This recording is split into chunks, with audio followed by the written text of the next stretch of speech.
Hello friends, welcome to HP study hub. आज दिनांक है 1 फरवरी 2021। तो चलिए डिस्कस करते हैं 1 फरवरी 2021 के करंट अफेयर और स्टैटिक जीके के टॉप 10 इंपॉर्टेंट एमसीक्यूज क्वेश्चन जो आपके आने वाले किसी भी एग्जाम के लिए बहुत ही ज़्यादा इंपॉर्टेंट है। तो चलिए शुरू करते हैं आज के इस लेक्चर को टू डेज इंस्पिरेशन थॉट के साथ, जो कि है when the time is gone let us not discover that we have never lived. ऐसा ना हो कि जब समय निकल जाए तब हमें ये एहसास हो कि हमने कभी जिंदगी को जिया ही नहीं। सो आज से ही, बल्कि अभी से ही हर पल को जी भर के जिए। चाहे आप अगर स्टडी कर रहे हो या फिर कुछ अन्य कार्य, आप उस काम को इंजॉय और सच्ची शिद्दत के साथ करें ताकि आपको उस पल का नियर फ्यूचर में रिग्रेट फील ना हो।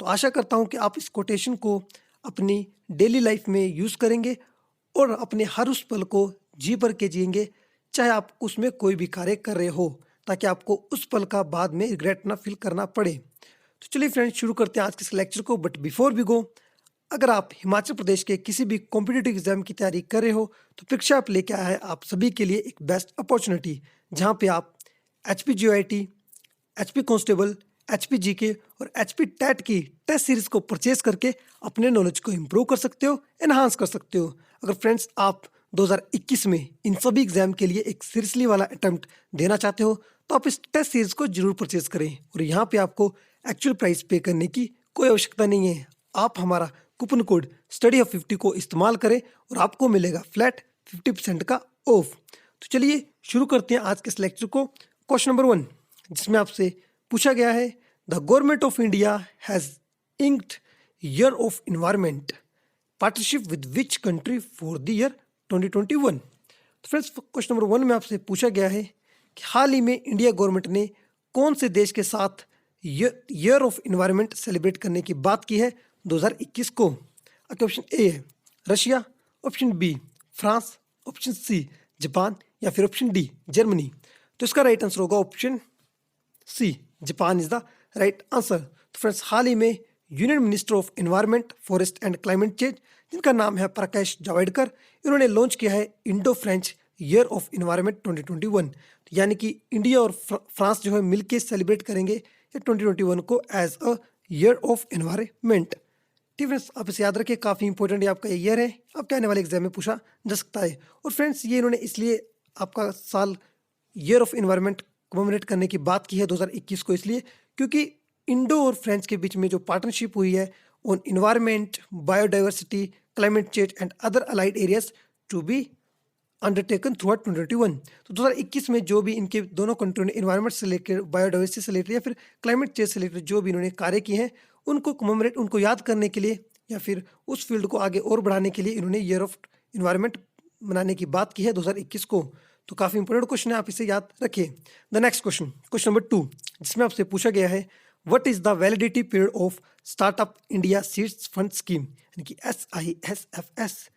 तो फ्रेंड्स, आपने मुझे बताना है कि कितनी वैलिडिटी है startup India seeds fund scheme की, कब तक चलेगी आपकी ये। आपके ऑप्शन ए 3 साल, ऑप्शन बी 2 साल, ऑप्शन सी 5 साल या फिर ऑप्शन डी 10 साल। तो इसका जो राइट आंसर होगा क्वेश्चन नंबर 2 का, startup India seeds fund scheme चलेगी ऑप्शन सी 5 साल के लिए। तो फ्रेंड्स, आपके लिए इंपॉर्टेंट है कि आपकी एक सेंट्रल गवर्नमेंट की एक स्कीम है जो कि अप्रूव की गई है 29 जनवरी 2021 को, जिसका नाम है startup India seeds fund scheme. और इसका जो फ्रेंड्स टोटल जो इसका अमाउंट इसके ऊपर खर्च किया जाएगा इस स्कीम के तहत, वो है आपका 945 करोड़। और इस स्कीम को जो फ्रेंड्स इंप्लीमेंट किया जाएगा वो किया जाएगा 5 ईयर के लिए, यानी कि 2021 से 25 तक। आप इस डेट को भी याद रखें। और इस स्कीम को जो इम्प्लीमेंटिंग एजेंसी है वो है department for promotion of industry and internal trade, यानी कि DIIT जो है, ये जो डिपार्टमेंट है वो देख रहा है इस स्कीम को। तो काफ़ी इंपॉर्टेंट क्वेश्चन स्कीम है ये, जिसका नाम है startup India seeds fund scheme. तो आप इस स्कीम को याद रखें, इसकी वैलिडिटी है 5 साल के लिए। The next question, question number 3, technology giant Microsoft has recently opened its new India Development Center IDC facility in which of these cities। Friends, हाल ही में टेक्नोलॉजिकल गाइंट, जो कि आपकी पता ही होगा आपको, माइक्रोसॉफ्ट कंपनी ने अपना एक डेवलपमेंट सेंटर जो है इंडिया के अंदर सेटअप करने की बात की है। तो कौन सी सिटी के अंदर?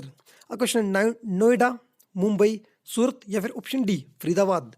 तो इस क्वेश्चन का जो राइट आंसर होगा वो होगा option A, Noida is the right answer. तो हाल ही में माइक्रोसॉफ्ट ने न्यू इंडिया डेवलपमेंट सेंटर यानी कि आईडीसी फैसिलिटी ओपन की है नोएडा उत्तर प्रदेश के अंदर।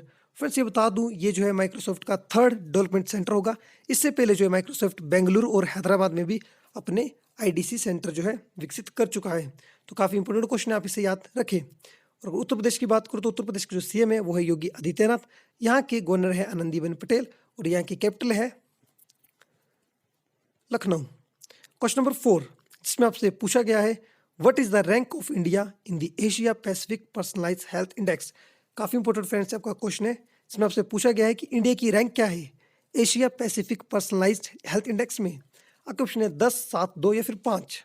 तो इसका राइट आंसर है option A, 10 is the right answer. तो हाल ही में Asia Pacific personalised health index जो कि आपका फ्रेंड्स फर्स्ट टाइम लॉन्च किया गया है, ये आपका न्यूली लॉन्च्ड आपका एक इंडेक्स है।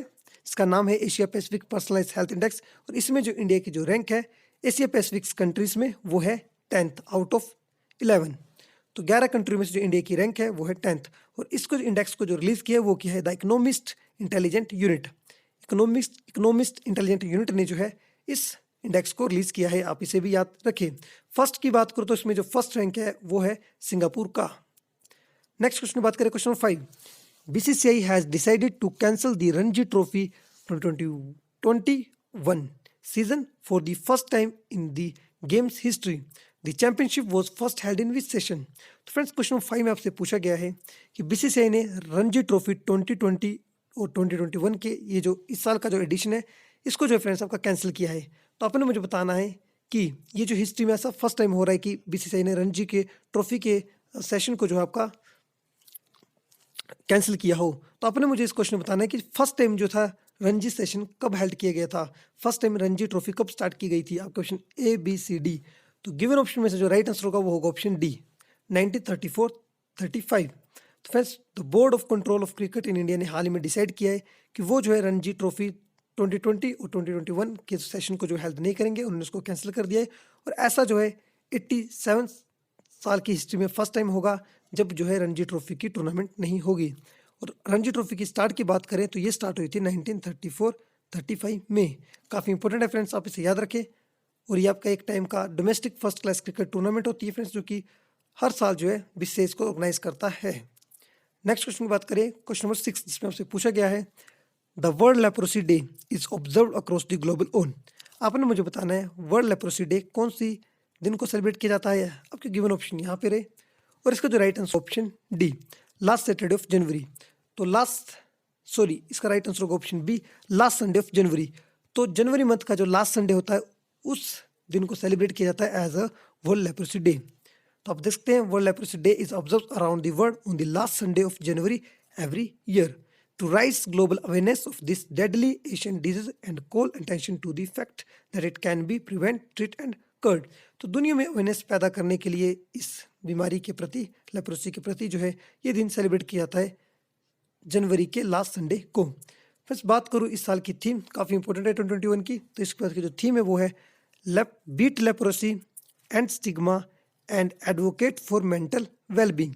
आप इस स्कीम को याद रखें, beat leprosy and stigma and advocate for mental wellbeing.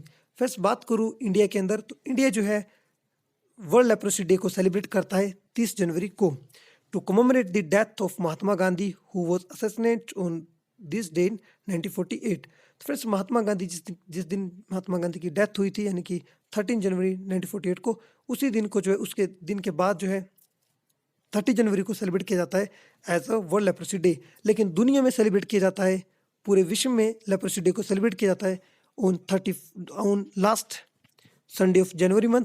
लेकिन जो है इंडिया के अंदर सेलिब्रेट किया जाता है इसको 30 जनवरी को। और इसकी शुरुआत की थी फ्रेंच आपका एक ह्यूमैनिटेरियन थे जिनका नाम था राउल फोलेराउ। ठीक है, तो इन्होंने महात्मा गांधी को ट्रिब्यूट किया था। महात्मा गांधी ने फ्रेंड्स अपने टाइम में काफ़ी हेल्प की थी पीपल अफेक्टेड विद लेप्रोसी। तो इसी की याद में उनकी कमेमोरेट करने के लिए जो 30 जनवरी को इंडिया के अंदर सेलिब्रेट करते हैं लेप्रोसी डे 30 जनवरी को। लेकिन पूरी दुनिया में सेलिब्रेट किया जाता है ये last Sunday of the January month. Next question बात करें, question number 7। Who has been sworn in as the new president of Asia cricket counselling.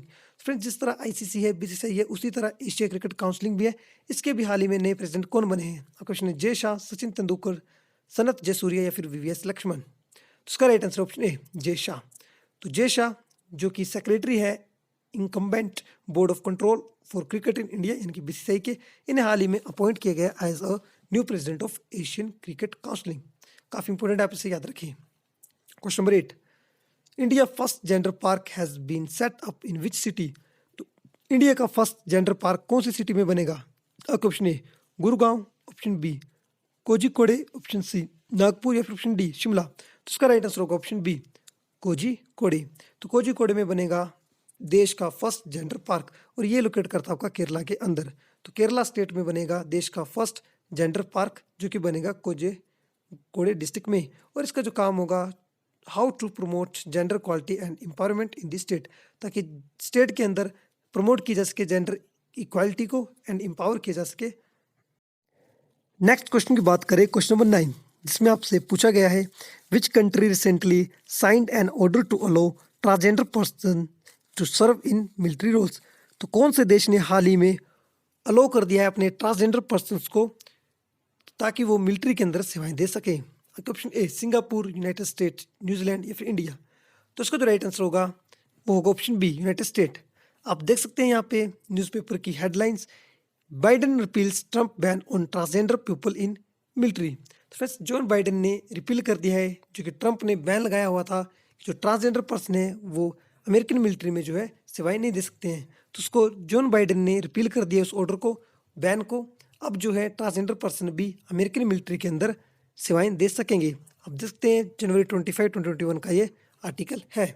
तो सेंट्रली ये काम किया है यूनाइटेड स्टेट ने। काफ़ी इंपॉर्टेंट क्वेश्चन है फ्रेंड्स, आप इसे याद रखें। अब जो है ट्रांसजेंडर लोग भी सेवाएं दे सकेंगे मिलिट्रीज में। नेक्स्ट क्वेश्चन, क्वेश्चन नंबर 10 और आज के last question, which Indian UT या state launched a new initiative named jail tourism. तो कौन सी इंडियन स्टेट या फिर यूटी ने लॉन्च किया है एक न्यू इनिशिएटिव जिसका नाम है jail tourism? Andaman and Nicobar island, option A, option B Maharashtra, option C Gujarat या फिर ऑप्शन डी वेस्ट बंगाल। तो इसका जो राइट आंसर होगा क्वेश्चन नंबर 10 का वो है option B, Maharashtra is the right answer. तो महाराष्ट्र ने डिसाइड किया है कि वो स्टार्ट करेंगे जेल टूरिज्म और उन्होंने ये इनिशिएटिव ले भी लिया है जनवरी 26, 2021 को। और ये जेल टूरिज्म उन्होंने स्टार्ट किया है यरवदा जेल जो कि आपकी पुणे में होगी। फिर यरवदा जेल की हिस्टोरिकल बात करूँ तो यहाँ पर काफ़ी जो हमारे इंपॉर्टेंट फ्रीडम फाइटर थे इन्होंने यहाँ पे जो है इस जेल में उन्होंने जो अपनी इम्प्रिजमेंट काटी है। उसमें से फेमस लीडर की बात करूँ जो यरवदा जेल में इम्प्रिज रहे थे उनमें हैं महात्मा गांधी, मोतीलाल नेहरू, लोकमान्य तिलक, पंडित जवाहरलाल नेहरू, सरोजिनी नायडू, सरदार वल्लभ भाई पटेल और सुभाष चंद्र बोस। तो आप देख सकते हैं काफ़ी इंपॉर्टेंट जो है हमारे फ्रीडम फाइटर जिसके मैंने नाम अभी यहाँ पे लिए, ये जो है यरवदा जेल में इम्प्रिज रह चुके हैं। तो वहीं पे जाके जब हम जेल टूरिज्म को मेन इस इनिशिएटिव को लॉन्च करने का जो मेन मकसद है ताकि यहाँ पे लोग जाएं और उनके जो है मेमोरीज को वहाँ पे जाके रिकॉल कर सकें कि उनका जो रोल कितना इंपॉर्टेंट था हमारी फ्रीडम के लिए। तो फ्रेंड्स आप इस क्वेश्चन को याद रखें, जेल टूरिज्म का जो इनिशिएटिव जो है वो स्टार्ट किया महाराष्ट्र सरकार ने। अगर फ्रेंड्स आपको इस लेक्चर की पीडीएफ चाहिए तो आप हमारे Telegram group HP study hub को ज्वाइन कर सकते हैं।